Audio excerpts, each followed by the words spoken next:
നമസ്കാരം. Raf talk ഫുട്ബോളിലേക്ക് ഏവർക്കും സ്വാഗതം. വേൾഡ് കപ്പിന് മുന്നോടിയായി നടന്ന സന്നാഹ മത്സരത്തിൽ പോർച്ചുഗലിന് വിജയം. 1-2 ഗോളുകൾക്ക് ലാറ്റിൻ അമേരിക്കൻ ടീമായ ചിലിയെയാണ് അവർ പരാജയപ്പെടുത്തിയത്. പോർച്ചുഗലിന് വേണ്ടി ഗോൺസാലോ ഗുയിഡസും ബ്രൂണോ ഫെർണാണ്ടസുമാണ് ഗോളുകൾ കണ്ടെത്തിയത്.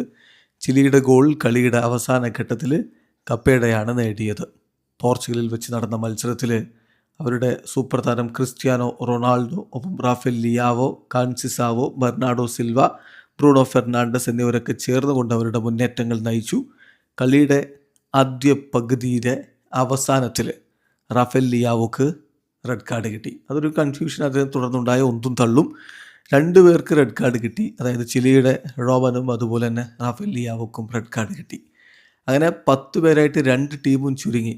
മത്സരം കൂടുതൽ ഓപ്പണപ്പായി, കൂടുതൽ സ്പേസായി, നീക്കങ്ങൾ കൂടുതലായിട്ട് നടക്കാൻ തുടങ്ങി.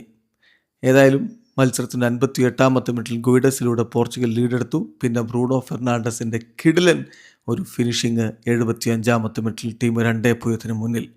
കളിയുടെ അവസാന ഘട്ടത്തിൽ കപ്പേഡയുടെ ഗോളിലൂടെ ചിലി ഒരു ഗോൾ മടക്കിയെന്ന് മാത്രം. മത്സരം 2-1 പോർച്ചുഗൽ ജയിച്ചു. ഈ കളിയിൽ ക്രിസ്ത്യാനോ പന്ത് വലയിലേക്ക് എത്തിച്ചിരുന്നു. ബട്ട് അൺഫോർച്ചുനേറ്റ്ലി അത് ഓഫ് സൈഡായിട്ട് വിധിക്കപ്പെടുകയായിരുന്നു. ഏതായാലും പോർച്ചുഗലിനെ സംബന്ധിച്ചിടത്തോളം വേൾഡ് കപ്പിന് മുമ്പ് ഇനി നൈജീരിയക്കെതിരെ ഒരു സന്നാഹ മത്സരം കൂടിയുണ്ട്. അത് ജൂൺ 11 പുലർച്ചെ ഇന്ത്യൻ സമയം 1:15 അത് കഴിഞ്ഞാൽ പിന്നെ വേൾഡ് കപ്പിലെ ആദ്യ മത്സരം ഡെമോക്രാറ്റിക് റിപ്പബ്ലിക് ഓഫ് കോങ്കോക്കെതിരെ ജൂൺ 17 ഏതായാലും പോർച്ചുഗൽ ഈ മത്സരം വിജയിച്ചിരിക്കുന്നു. ഇതിൽ വലിയ സന്തോഷം അവരുടെ കോച്ച് പ്രകടിപ്പിക്കുന്നതും കണ്ടു. പക്ഷേ റെഡ് കാർഡ് ഒഴിവാക്കാമായിരുന്നു എന്നാണ് ബ്രൂണോ അടക്കമുള്ളവർ പറയുന്നത്. വീഡിയോ അവസാനിക്കുന്ന ഫുട്ബോൾ ലോകത്തെ കൂടുതൽ വിശേഷങ്ങളുമായി റാഫ് ടോക്സിൽ എത്താം.